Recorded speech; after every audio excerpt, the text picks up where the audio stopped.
Hey, it's Zero at PGzoneHD. Going to be discussing how to build a racetrack on Disney Infinity. This is going to be the Xbox 360 version that you're watching here. Also going to give you a sneak peek at the new toy box that I've been working on today. We'll call it Nemo Land because I got the Finding Nemo background for it. This is going to be the first video that I've shown that background in, as I just got that disc yesterday also. Now here at the start I'm showing just a very basic track that I'm going to be building onto. This is not the finished track, and I'm going to come back to that topic here in just a moment. Now keep in mind this is just the basic beginning point for this, and I just finished laying down the terrain, which anytime you're going to build a track you can either build the terrain first or build the track first, and I prefer building the environment and sculpting the terrain and then fitting the track around that. To me it seems a lot easier to move the pieces of the track around than it is to try to rearrange a terrain layout, because that can get a little bit messy trying to fix that. So I'll build a world and then I'll figure out a way to lay the track over top of it or through it in the case of the second one that I built that I showed you guys a couple days ago.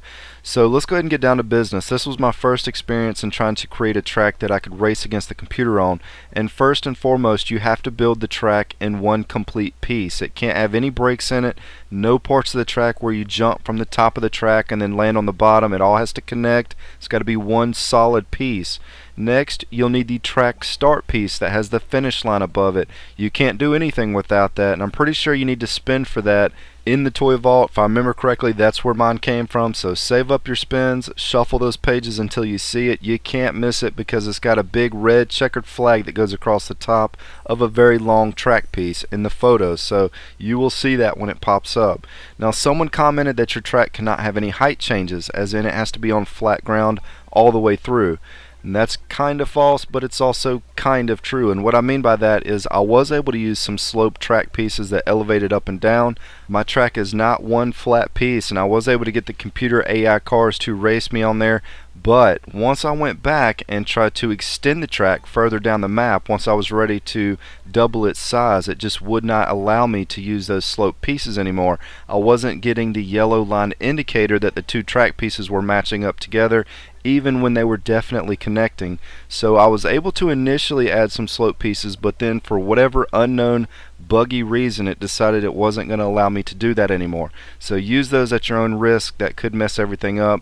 I'd probably recommend doing what I did and build half of a track, and then once you get everything situated and know that it's going to work, then go ahead and make those changes and start adding more to it. Now for this stage I definitely wasn't able to place the track where I wanted to. I originally did a figure 8 design, but it wouldn't accept the layout for the computer to race on, so I had to go back and just delete all of it. Also, the corner pieces that look like a NASCAR racetrack that bend up really high at an angle so that you can go into the turns faster, those pieces do not work if you want to race against the computer. At least they would not work for me.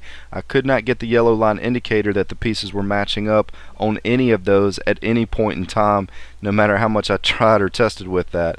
On one hand, it kind of sucks that you're limited with what you can do with the pieces, because I can build some pretty awesome stuff when I'm not limited to what I can do on here. But on the other hand, it does make it sort of a fun challenge to see what you can do with the most basic pieces to try to design a decent track. And after I was finished with this one, I went in and I started adding some ramps, some boost pads, the super cannon, and even some blocks that come smashing down onto the track, and it turned a very basic racetrack into a pretty fun one to race on. So keep in mind, you'll be able to add stuff and use that stuff, and the computer will still work with you.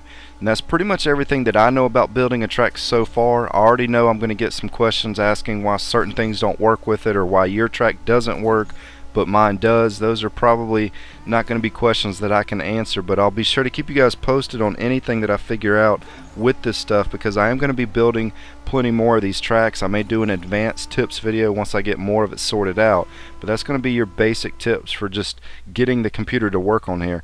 I do have some more videos coming up tonight. One's going to be a ground level walkthrough of this area after I spent a lot of time building in it once the track was done, and I'll also have a couple really cool races to show you on this custom track, so stay tuned for that. This is Zero at PGzoneHD, and as always, thanks for stopping by.